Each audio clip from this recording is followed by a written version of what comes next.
to the countdown, and we are at number 3 of my countdown of the 10 greatest players of all time, in my opinion.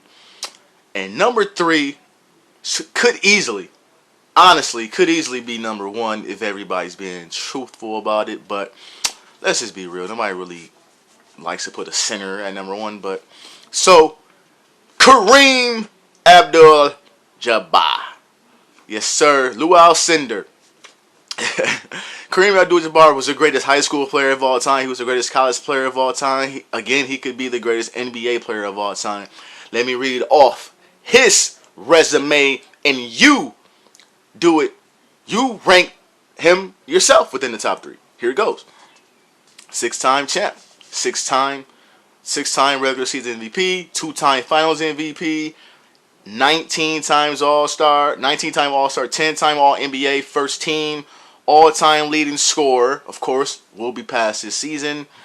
2-time scoring champion, 4-time blocks leader, 5-time defensive first team, he's third all-time in rebounds and block shots. Kareem Abdul-Jabbar had the most unstoppable shot of all time with the sky hook. You remember of course I didn't watch Kareem Abdul-Jabbar play, but those goggles that he used to wear out there, I just thought the things that they had to play through with whatever issues they had back then, they were kind of just obviously wasn't fashionable. I did not like those goggles, but Kareem was not to be played with, though. He was one of those guys who he'll sucker punch you, but he'll punch you. A lot of cats out here ain't putting their hands on nobody. Kareem will punch you a few times, you know what I'm saying?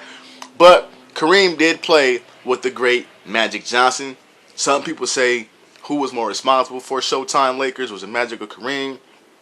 I say there's no Showtime without Magic, but Kareem played a huge part in those teams going to the finals and winning championships. Kareem went to 10 NBA finals, NBA championships. And yeah, man, my number 3 player of all time. And let me say this before I go number 2. If you watched my last video, I did 5 and 4. I broke my camera stand, by the way. No worries, I have another one coming tomorrow. And also, my allergies are bad right now. So I'm trying to do this faster without sneezing because my allergies have been kicking my behind all freaking day. So I'm trying to just get through this as quick as possible, but also give every player the proper timing of reading their resumes over. So now we're going to go to number 2. Number fucking 2. His Royal Airness, Michael Jeffrey Jordan. Now, as a kid watching MJ, I never thought that I would see or even think about another player being better than MJ, in my opinion. I mean, 6-time champion, 6-time Finals MVP, 5-time regular season MVP.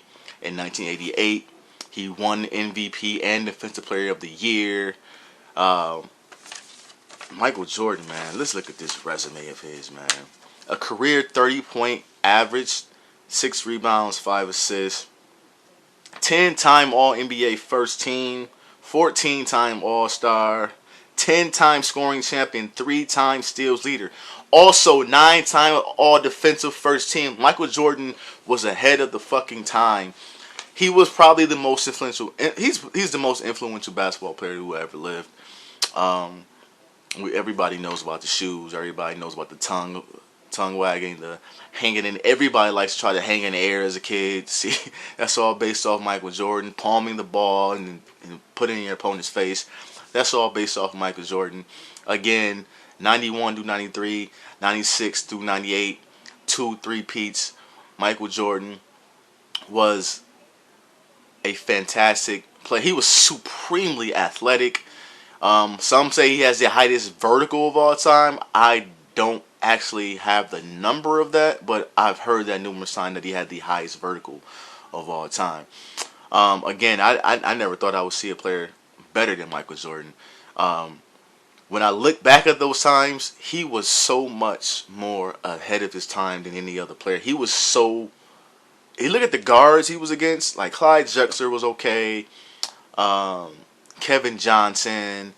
Uh, man, it's not really many great like shooting guards. Um, I'm trying to. John Starks was all right. You got Dan Marley. You got um, what's the guy? Rex Chapman. Um, I mean, he was Joe Dumars, Joey D. He was so like his athleticism. Ron Harper was really really good before he messed his knees up. Michael Jordan was just so supremely athletic. You could see it in just watching the film. Like everything looked so graceful. Um, I think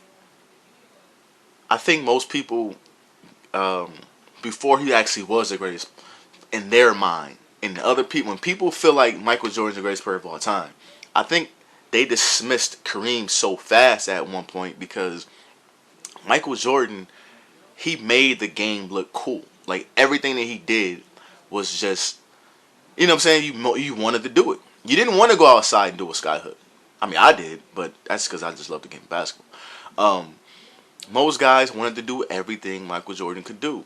But for me, 6-time champion, I, he. It's not a slight that I don't have him as my greatest player of all. I don't understand why people think because I don't have him number one, I don't like MJ.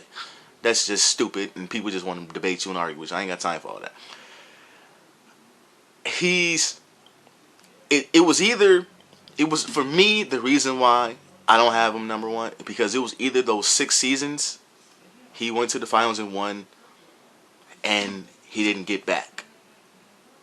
That's why to me I just can't say because it's like I understand, you know, things happen and some, you know, what I mean, your team isn't as great, but you mean to tell me, as great as Michael Jordan was, he couldn't get to another finals outside those 6 seasons? I mean, it just baffles me. It's not a slight. It's just as great as he was, it always gets me wondering. Like, man, you could not out of those seasons, you could not get another couple outside of those 6. But hey, man, there's no slight at MJ being number 2. Shout out to MJ Jordan. I still love him. Still a fan of his, but sometimes, man, my heart just has to be honest. He's just not my number 1. Who is? I think y'all have an idea who that is. See y'all next time. Peace!